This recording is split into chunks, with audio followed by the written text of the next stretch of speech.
যাদের বয়স হয়ে গিয়েছে, আগে কোরআন শেখার সুযোগ হয়নি, তারা এই সুযোগটুকু কিন্তু আমরা কাজে লাগাতে পারি। কারণ কোরআন শেখার কোনো বয়স নেই, যে কোনো বয়সে আপনি শিখতে পারেন, শিখতে কোনো লজ্জা নেই, জানতে কোনো লজ্জা নেই।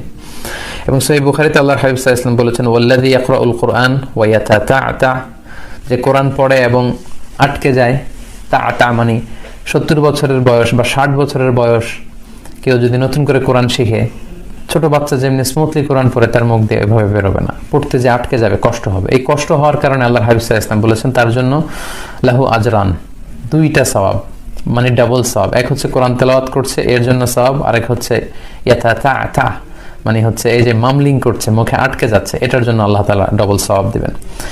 এজন্য আমাদের আশেপাশে যারা কোরআন পড়তে জানে না, দেখে দেখে আমরা যদি সুযোগ হয় তাদেরকে যেন একটু কোরআন শেখাই। কারণ আল্লাহর হাবিব সাল্লাল্লাহু আলাইহি ওয়াসাল্লাম বলেছেন, আদ-দাল্লু আলাল খাইরি কাফাইলি, কেউ যদি ভালো কোনো দিকে কাউকে পথ দেখায়, তাহলে ওই ভালো কাজটা করলে যে সওয়াব, পথ দেখালে বা সাহায্য করলে, হেল্প করলে এই একই সওয়াব।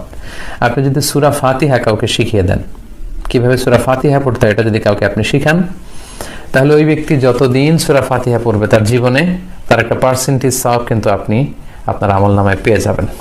এজন্য আমরা যেন কোরআন শিখি এবং শেখাই।